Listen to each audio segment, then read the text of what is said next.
ये कहानी है एक छोटे से गांव रामपुर की। रामपुर गांव में एक राजू नाम का व्यक्ति रहता था। वो बहुत ही आलसी था। उसका बस एक ही काम था, खाना खाना और सोना। एक दिन राजू एक पेड़ के नीचे आराम कर रहा था। तभी वहाँ से एक भला आदमी गुजरा और उसने उससे पूछा, अले भाई, तुम इतनी गर्मी में क्या कर रहे हो? क्यों, तुम्हें नहीं दिख रहा है मैं क्या कर रहा हूँ? भाई, कुछ काम काज क्यों नहीं करते हो? अरे भैया, हमें काम कौन देगा? मैं तुम्हें काम देता हूँ, परंतु मेरी एक शर्त है। अगर तुम शाम होने से पहले पहले मेरी दुकान पर पहुँच गए तो मैं तुम्हें काम दे दूंगा। ठीक है?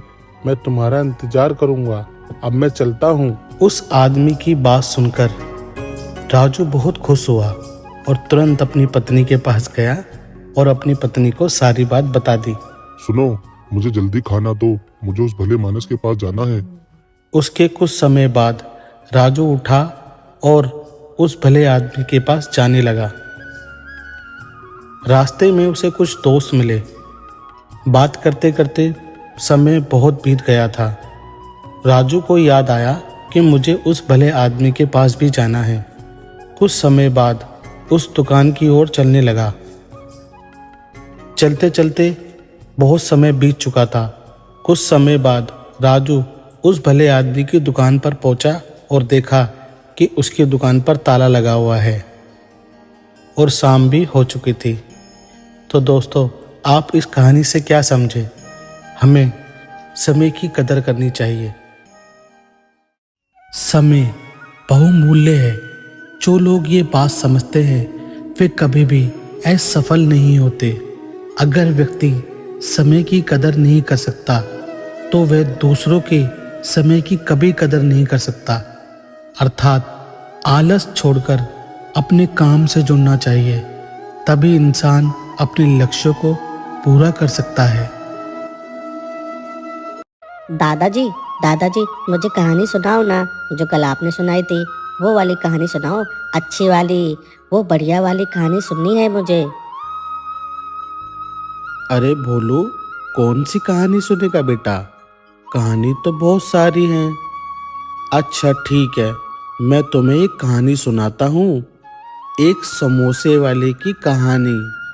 चलो मैं आपको सुनाता हूँ एक समोसे वाले की बहुत ही प्यारी कहानी। मिर्जापुर नाम का एक गांव था जो कि उत्तराखंड में वाक़ था, जहां राजू नाम का एक किसान रहता था। उसका एक बेटा भी था जो समोसे बेचता था, जिसका नाम रामू था।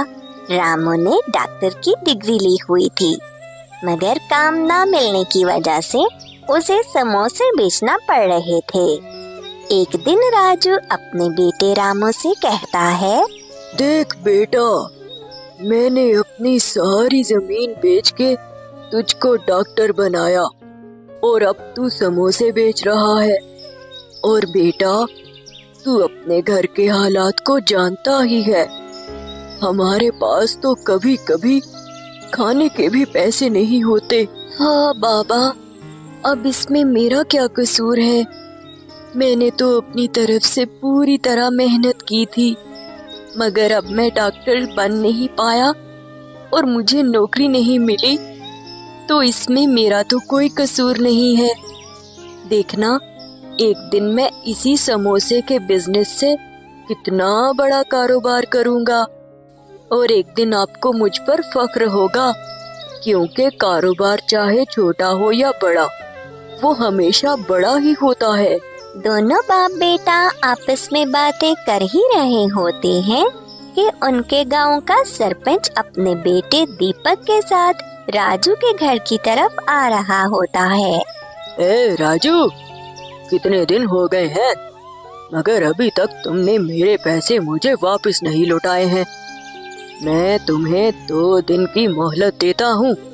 अगर तुमने 2 दिन के अंदर अंदर मेरे पैसे नहीं दिए ना, तो मैं तुम्हारे खेत को भी जला दूंगा और तुम्हारे घर का सारा सामान भी लेकर चला जाऊंगा। बाबा, अगर आप कहें तो मैं इनके घर का आधा सामान बाहर फेंक दूं, ताकि इन्हें भी पता चले कि पैसे भी वापस लौटाने हैं। ये तो पैसे वापस देने का नाम ही नहीं ले रहे हैं। इतना कहने के बाद सरपंच का बेटा राजू उसके घर के बर्तन खिड़की से बाहर की तरफ फेंकना शुरू कर देता है और बर्तन बाहर फेंकने के बाद वो वहाँ से चले जाते हैं। गांव वाले ये सारा कुछ देख रहे होते हैं और राजू के बारे में तरह तरह की बातें कर रहे होते हैं। उसी वक्त राजू का बेटा रामू एक पत्थर को उठाता है और उसे आसमान की तरफ फेंकता है। वो पत्थर उनके पास वाले जंगल में जाकर एक मटके से जाके लगता है। उस मटके में से एक जिन बाहर आता है और वो बोलता है, मैं तकरीबन 300 साल बाद आजाद हुआ, लेकिन इस जंगल में मुझे कोई नजर क्यों नहीं आ रहा? फिर ये मटका किसने तोड़ा? मैं जल्दी से यहाँ से भाग जाता हूँ, वरना वो सन्यासी मुझे दोबारा कैद कर लेगा। उसी जंगल में रामू लकड़ियाँ काटने के लिए आता है तो वो जिन राजू को देख लेता है और बोलता है, ओए, मुझे लगता है ये वही आदमी है जिसने मुझे आजाद किया है, क्योंकि उस सन्यासी ने कहा था तुम सिर्फ उस आदमी को देख पाओगे जो तुमको आजाद करेगा। ऐसा करता हूँ, इसके पास जाता हूँ। वो जिन रामू के पास जाता है। रामू उसको देख के जमीन पर गिर जाता है और उसको देख के बोलता है, तुम कौन हो भैया? यहाँ पर क्या कर रहे हो? मैं एक जिन हूँ। मुझे इस जंगल में एक सन्यासी ने आज से 300 साल पहले इस मटके में कैद किया था, जिस मटके को तुमने तोड़ा है, और मैं आजाद हो गया। और अब मैं तुम्हारी 2 दुआएं पूरी करूंगा। तुम मुझे अपनी 2 दुआएं बताओ। राजू उसको सारी बात बताता है जो उसके साथ हुई थी। जिन रामू को 2 वरदान देते हुए बोलता है, आगे से तुम जो भी चीज अपने हाथ से जमीन में लगाओगे वो उस चीज में तब्दील हो जाएगी जो भी तुम काम करते हो। और दूसरी तुम्हारी दुआ ये है कि वो सरपंच पूरे गांव के सामने तुम्हारे बाप से माफी मांगेगा। हाँ, मगर एक शर्त है, तुम्हें उसको तुम्हारे समोसे खिलाने पड़ेंगे, फिर जाके ये दुआ पूरी होगी। अब मेरा काम पूरा हो गया है, मैं अब चलता हूँ। इतना कहने के बाद वो जिन वहाँ से गायब हो जाता है और रामू अपने खेत में एक बीज बोता है और उसके ऊपर पानी देता है तो वहाँ से एक समोसे का पौधा ऊपर आता है जिसके ऊपर समोसे लगे होते हैं।